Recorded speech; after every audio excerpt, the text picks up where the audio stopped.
And better and better. This is the golden age of America.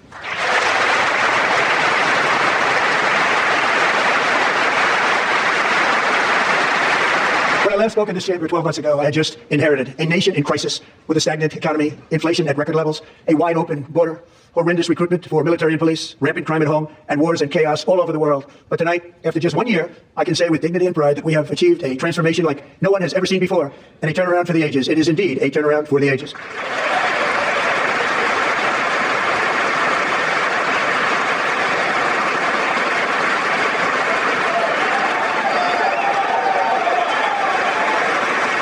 And we will never go back to where we were just a very short time ago. We're not going back.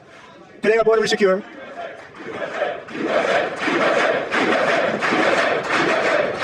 Thank you. Today our border is secure. Our spirit is restored. Inflation is plummeting. Incomes are rising fast. The roaring economy is roaring like never before. And our enemies are scared. Our military and police are stacked. And America is respected again, perhaps like never before.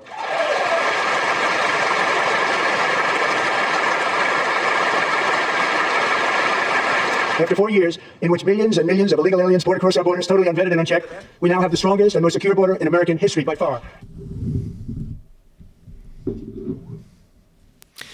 Folks, this is Generations. I'm Kevin Swanson, and don't get me wrong here. I'm thankful for the good things that Donald Trump has done for this nation. But I counted 14 standing ovations in the first 9 minutes of his State of the Union address occurred earlier this week, for a total of 166 standing ovations over the hour and 47 minutes, a record address to the joint houses of Congress. Now, God doesn't even get that in an hour and 47 worship service at our church anyway. Another thing I kept thinking, if I did that many stand-up, sit-downs, if I did that many squats, I'd have sore thighs the next day. My wife was watching it, and she actually suggested that I should actually do this exercise. She's concerned for my health.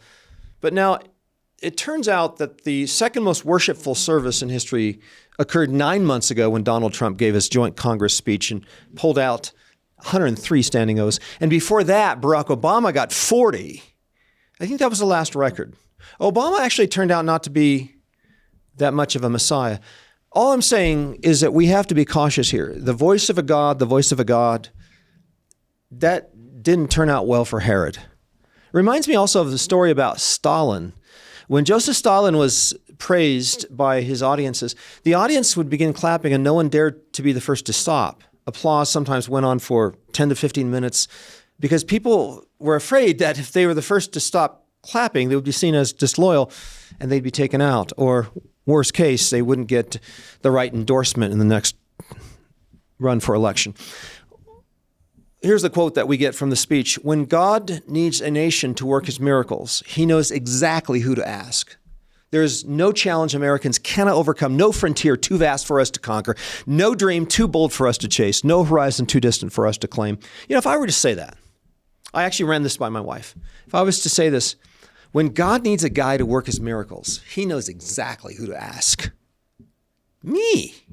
There's no challenge I cannot overcome, no frontier too vast for me to conquer, no dream too bold for me to chase. For my destiny is written by the hand of providence. Now, I'm guessing somebody out there is going to say, Kevin's got a pride issue there. All right, well, I'm still working on my campaign. I actually opened up this campaign about 8 years ago. Make America humble again. By the way, I went all over the U.S. and I tried the red hat thing. We called it Maha, but not everybody was on. In fact, I think I only got 8 or 9 people to go, yeah, make America humble again. Actually, the only people who agreed with me in this campaign were Canadians. I spoke in Canada 2 or 3 times, and they were like, amen, that's good. Make America humble again. Well, you know, America in many, many surveys has determined to be the proudest nation on earth. That is, they're most proud of their own nation. But let's see. You look at pride in the Bible and you get something like, pride comes before destruction, a haughty spirit before a fall. Well, the State of the Union was not all that union-like this time around. The State of the Union appears to be a bit disunified. The President of the United States described the Democrats as crazy. You sick people. You are the people who destroyed our nation. Probably won't unify the parties all that much. FDR used terms like economic royalists. Truman was upset with obstructionists. But Donald Trump has taken the language to a whole new level here. But let's take a look at the State of the Union. So let's just do that after the first year of the second term for Donald Trump. We need to acknowledge from the front side a big accomplishment for Donald Trump, a reduction of immigrants at the southern border and a fairly huge increase of deportations. ICE deportations under Biden in 2024 was running at about 120,000. Under Trump, 620,000 deportations in 2025. Also, the Trump administration trimmed legal immigration by about half, from 2.7 million to 1.3 million, comparing 2024 to 2025. Immigrants generally go Democrat in the elections by a ratio of 55-41. Hispanic migrants favored Democrats by a 53-46 in 2024 elections. Now, that being the case, and assuming a decrease of 1.8 million immigrants or 1.5 million adult immigrants, that should eliminate, I calculate, 202,000 Democrat votes for the 2028 elections. That's about a 0.13% correction for the voting in America in 2028. Hey, every little bit helps, so keep that in mind. But if you keep that up for 3 more years, you might trim some Democrat edge by 0.4%, 0.5%. So the strategy might work for the Republicans in 2028. So kudos for the Trump administration on that one. Also, the Trump administration has rendered strong momentum to nationalism in just the last year. Think about the shift in American politics and the American outlook. Now, of course, not everybody's on board with this, but you got to admit it. Trump has made some progress here. Trump also introduced higher tariffs in 2025. Back in 2024, the U.S. collected $79 billion in tariffs. The most accurate numbers I could find for 2025 was $280 billion in tariffs. What is that, about a 4-fold increase? Free trade is a good thing, but free trade only works for free traders. Remember, China, India, and Brazil were applying anywhere from 7 to 13% tariffs on American goods over the last, 10, 15 years, while the U.S. import tariffs averaged 2.5 to 3%. Well, Trump responded by increasing import tariffs in these other nations, from these other nations to 25 to 30%, sparking off a tariff war. The U.S. Supreme Court just attempted to put a stop to it, but for Trump, where there's a will, there's a way. He'll get around it. Keep in mind, populist governments look for easy approval from the populace by saddling imports coming in from foreign nations with excessive tariffs. The impression is that tariffs will benefit the taxing nation over the others. International trade is actually a blessing for a few reasons, the first of which is that nations are incentivized to remain at peace and avoid war with each other for the sake of sustaining a prosperous trading relationship. In the American experience, tariff wars initiated the Civil War tariff of abominations, the moral tariff, and World War II brought on the Smoot-Hawley Tariff Act. The administration presently also is deregulating many environmental protections and rolling back key climate and water rules in America, and basically abandoning participation in international conferences on all this environmental foolishness. The nation flexed its muscles also in 2025, presenting more leadership of sorts on the international scene. Most definitely, America has become more of a player on the international state issues. The bombing of Iranian nuclear facilities, the arrest of the president of a South American country. The U.S. has taken an aggressive interdicting position on the high seas in 2025 to slow down the South American drug smuggling operations. 44 drug boats shot up, 150 plus drug smugglers killed thus far. The U.S. also has stood up to the encroachment of China into South America. Panama's Supreme Court ruled last year that the long-term concession for port operations at the entrance to the Panama Canal, held by Hong Kong-based C.K. Hutchison, was unconstitutional. And Panama seized control of the terminals. Then China-linked management's been removed from key canal terminals, a symbolic and material reduction of Beijing's footprint in this hemisphere. Also, the U.S. military is blockading oil shipments out of Venezuela, even to this day, preventing oil from reaching China and Cuba. Now, we're not sure Trump ended 8 wars. India doesn't agree on the U.S.'s role in the Pakistan thing. And the Cambodia-Thailand conflict is on again, off again to this day. Kosovo-Serbia tensions continue, in the Congo-Rwanda thing quelled a bit, but then picked up again just, 2 days ago. The U.S. played a pretty major role in the Hamas-Israeli war, however. No question, U.S.-Israeli relations saw a shift in 2025 with Trump leveraging influence over Israeli leadership and shaping diplomatic outcomes related to the Gaza ceasefire and reconstruction. Now, Donald Trump makes deals, and the Netanyahu's government has depended highly on U.S. diplomatic shielding at the UN and military resupply pipelines. And that's why, of course, Trump and Netanyahu have worked it out. They have a kind of a personalized relationship, sometimes cooperative, sometimes tense. They're both tough leaders, but they seem to sometimes get along with each other. And Trump has been successful in leveraging that relationship to end the conflict in the Middle East, at least for the next 2 weeks. So in summary, to his credit, at least thus far, Donald Trump is less of a war hawk than his Republican predecessors, as in the case of the Bushes. He's more nationalistic, transactional, sanctions-oriented. He selectively uses force for maximum immediate progress, avoiding long-term military occupations where American troops are bogged down in no-win wars over the long term. He doesn't like that kind of stuff. He likes in-and-out operations where America gets the credit for doing something or other and something that works its way onto the front page of FoxNews.com. That's the priority for our president. However, abortion was not mentioned in the other State of the Union address that occurred this last week. But we're still holding out for the babies here, folks. Americans are killing their babies at higher rates than ever. Monthly averages of abortions have increased from roughly 79,000 a month in 2022 to 88,000 a month in 2023 to 95,000 a month in 2024 and 99,000 a month in 2025. So, let's forget about abortion. Let's talk about what Trump is doing to help the nation. 1,500 Americans have died of Venezuelan cocaine over the years, year by year. A high percentage of those are getting Mexican fentanyl mixed in with it. But, hey, 1,500 lost lives. Here's a question we have asked this year, though. What about the 178,000 Americans who die of alcohol each year and the 15 million abortions and abortifacients, babies killed by these means over the last year or so?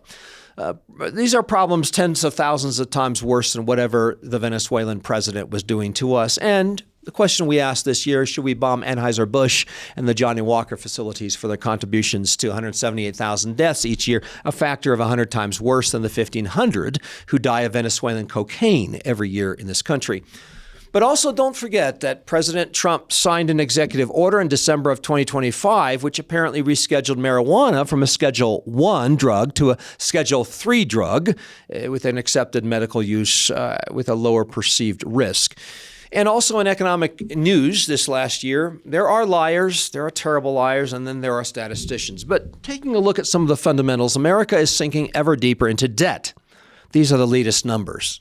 Come off the internet in just the last day or two. The U.S. debt to GDP ratio has spiked to 122% during President Donald Trump's first year in office. That's the highest since Joe Biden's first year in office during the COVID spendathon.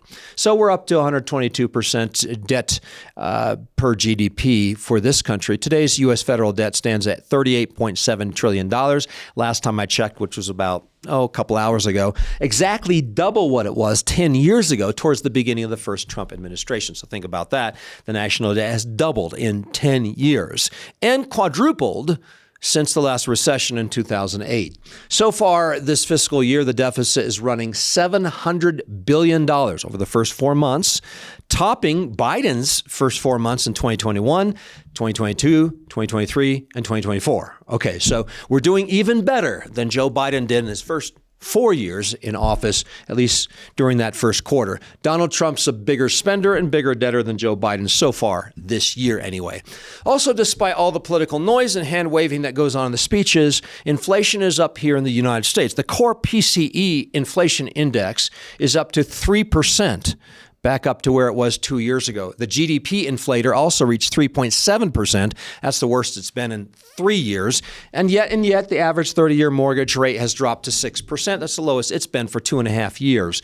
The Wilshire 5000 Buffett indicator also increased over the last year from 200% to 220%, which means that stocks were way overpriced during the Trump's first presidency. Stocks were way, way more overpriced when Biden was in office, but now stocks are way, way, way more overpriced. How many ways are we up to now? As we've mentioned on the Worldview in the past, despite vowing to close down the U.S. Department of Education during his campaign, the president has signed a government funding bill that will jack up the education department funding from 2025 levels by about $217 million, back up to $79 billion. That's $12 billion more than the administration's original request. As well, the National Institutes of Health gets another increase of $415 million over fiscal year 2025, up to $48.7 billion to keep that bureaucracy alive and flourishing. So if you were to pick a political hill to die on, I think it should be education or the abortion pill, some of these things. But so far, nobody's dying on these hills. But be thankful for a few small benefits coming out of the first year of Donald J. Trump's administration. Okay, then Trump administration proposed cutting the EPA by half, but that was stopped short by Congress as well. And the president signed the increased budget in late January of this year. Sadly, presidents will not veto budgets and force a 67% override vote very often. Barack Obama vetoed a budget bill in 2015 over his disagreement on defense spending. Trump attempted a veto in late 2020, which Congress did override. But also be thankful that President Trump released the pro-life protesters at the beginning of the year, along with the J6ers. The Trump administration also stopped international abortion funding by reinstating the Mexico City policy, and the Trump administration has been successful at Medicaid reimbursement cuts, which could result in a $600 million loss to Planned Parenthood and its friends in the upcoming year. That would be a 30% decline in PP revenues. Praise God for that. And the Trump administration did shut down the DEI in federal programs as well, discouraged the rise of transgenderism, which, by the way, he soundly criticized on the bully pulpit at the State of the Union address this week. So that's the State of the Union summary for this February 2026, courtesy of the President of the United States and our take on it with Generations. Now, Bill Jack in studio with me right now to review the first year of the golden age of America. America.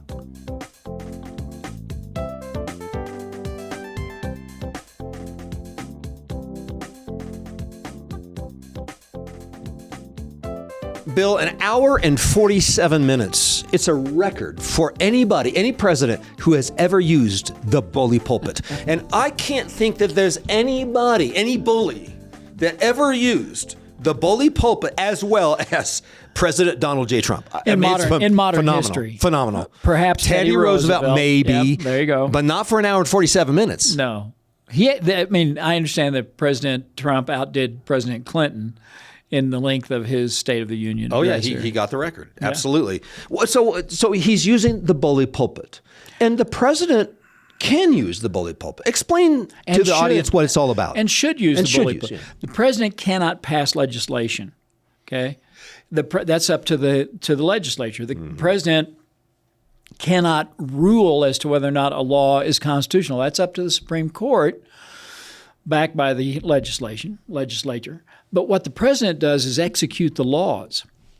Now, so he's limited. He has limited jurisdiction, and that's very good.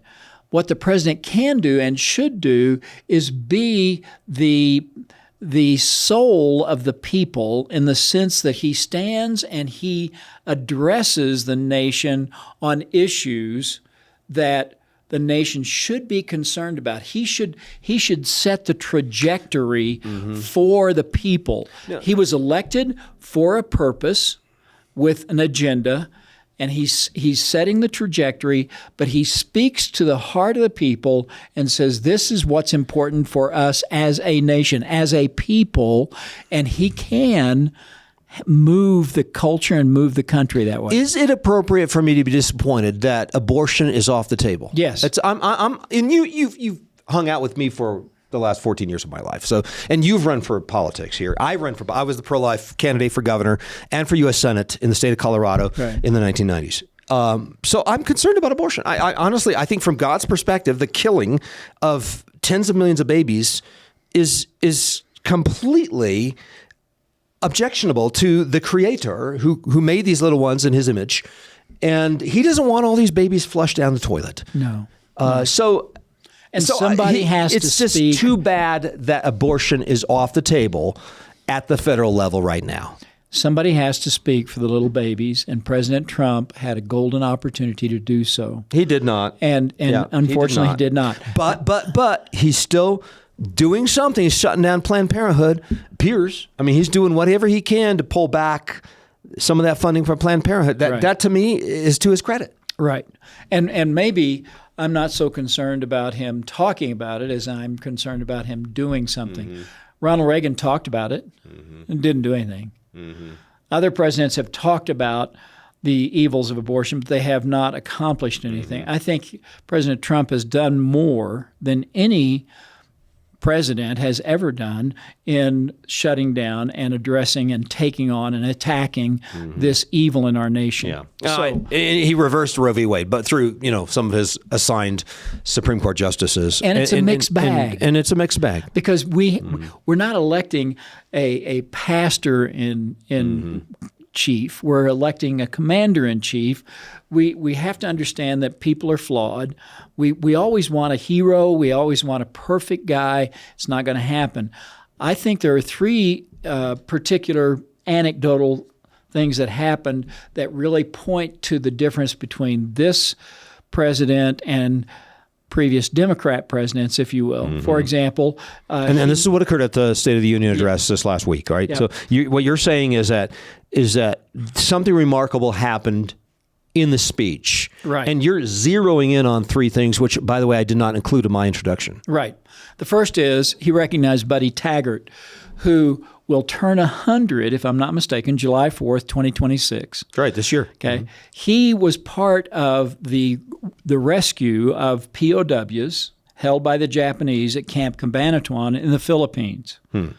Now, that particular incident is the most successful. It is the greatest rescue of POWs, not just in American military history, in all of military history. It sets the record for that. You're not exaggerating, are you? No, and it's documented in the book "Ghost Soldiers" by Hampton Sides. What happened is when there was the Bataan Death March, where thousands of Americans were taken captive by the Japanese. They surrendered. Many of them were emaciated. They'd been on short rations. They were disease-ridden.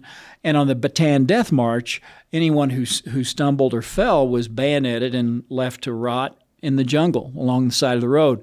They were taken to Camp Cabanatuan, which was originally designed for, I think, 500 POWs. At one point, 5,000 men crowded into that facility. And then, as the Americans reinvaded the Philippines and began to press back down towards Manila, there were outlying Japanese work camps. And the Japanese did not want to leave men who would rejoin the enemy, or they didn't want to leave men who would testify to the atrocities committed by the Japanese. So on these outlying camps, as the Americans approached and began to advance, they killed the POWs. At one camp, they had the POWs dig a trench.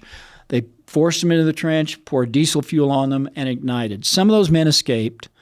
They were able to go back through enemy lines. They reported to our headquarters what was going on, and so there had to be a decision made. Camp Cabanatuan was the mother camp. At this time, there were only about 500 POWs. Most of them were amputees, disease-ridden, useless to the war effort. Okay?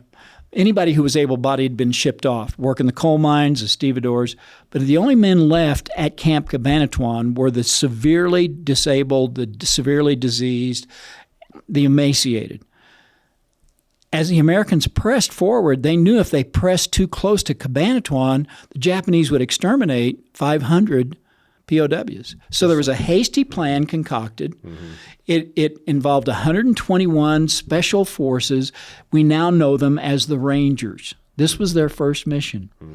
They and 14 or 15 Alamo scouts penetrated 30 miles deep into enemy territory, liberated the camp, and then, miraculously, were able to get those 500 POWs back through 30 miles of enemy territory to safety. The greatest military rescue of POWs in history. And Buddy Taggart was part of that, according to what was said last night.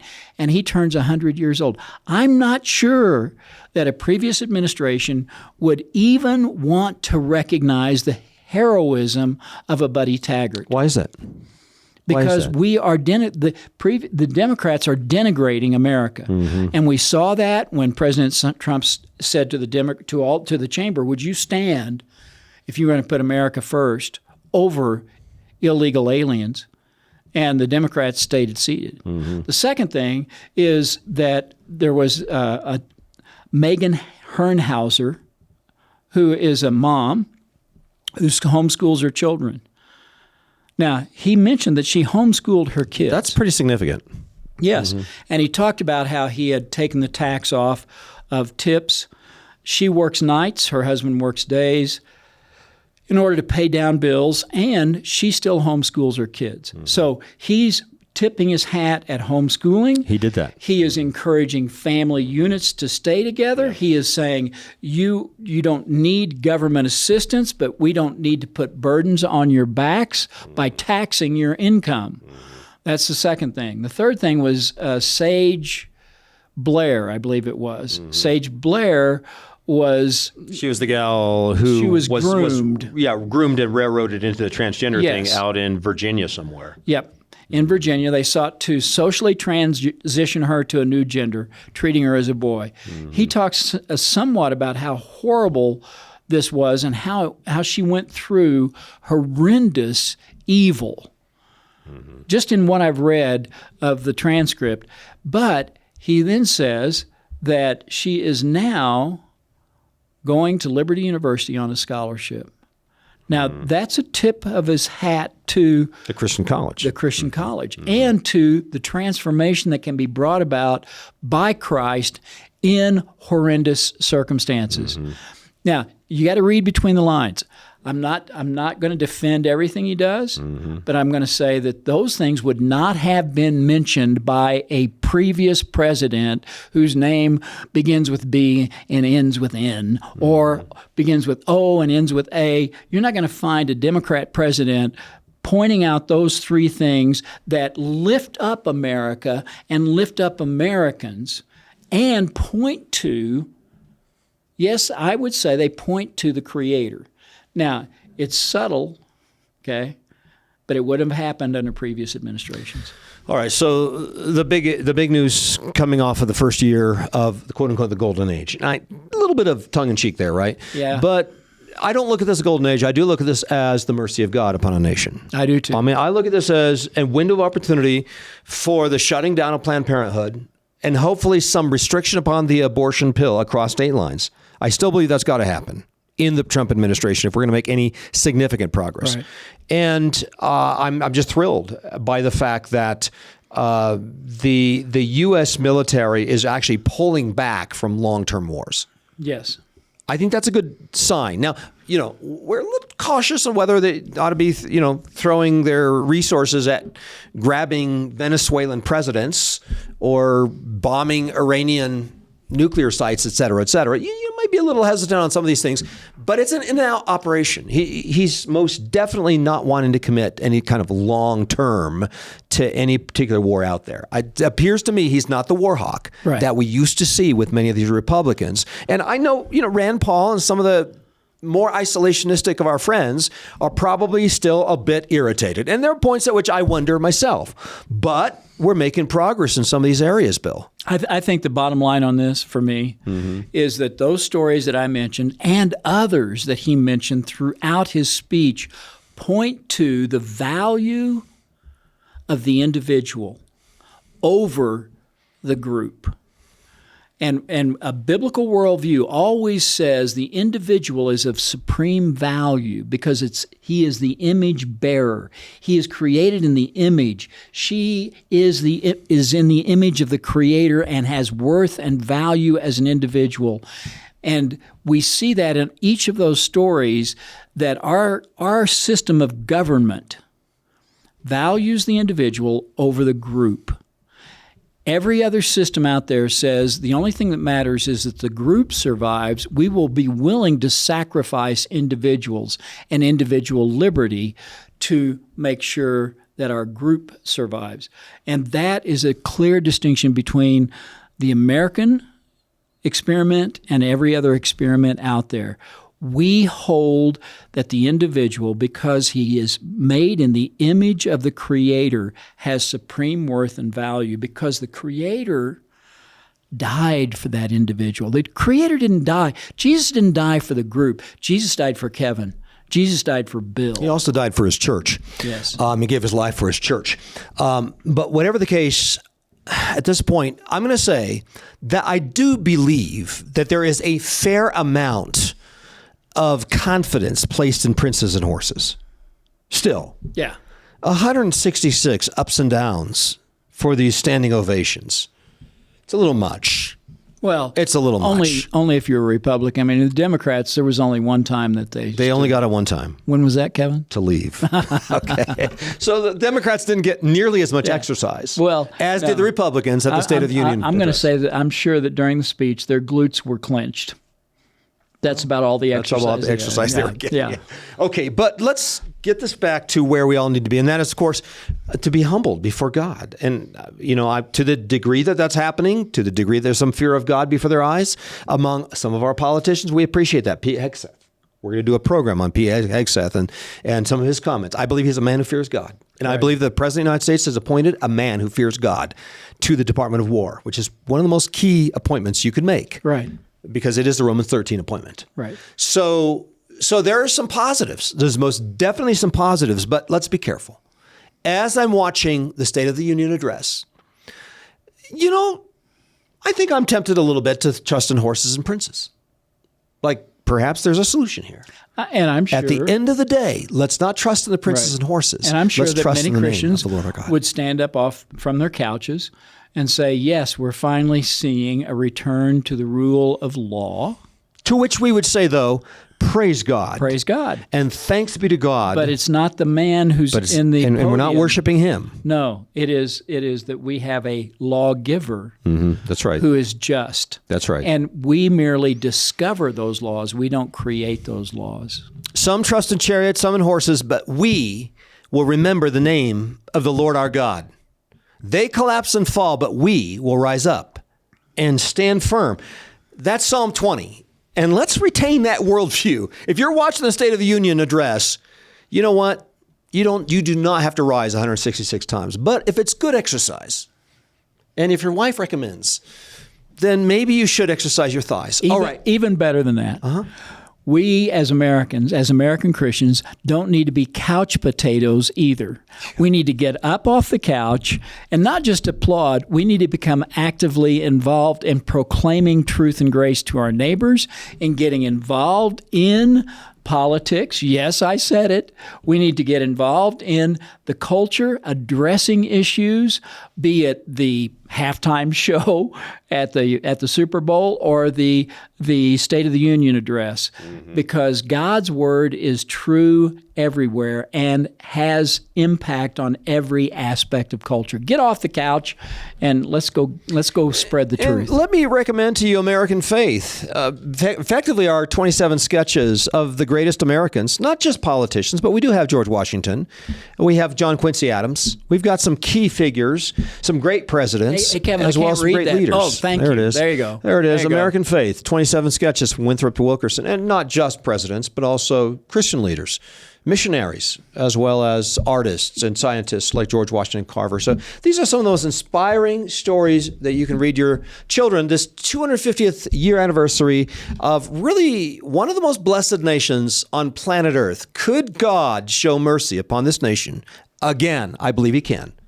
Now, I can't say he will, but it will have everything to do with whether or not we raise our children to be humble, yes, and to fear God first and foremost, which is what you can say for these great Christians who have gone before us.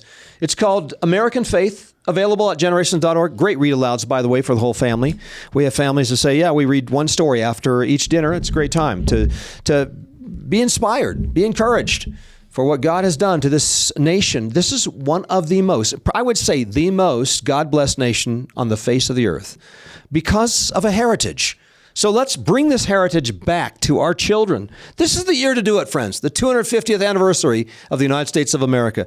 And I want to invite you all back again next time as we continue to lay down a vision for the next generation. This has been a production of the Generations Media Network. For more information, go to generations.org/media.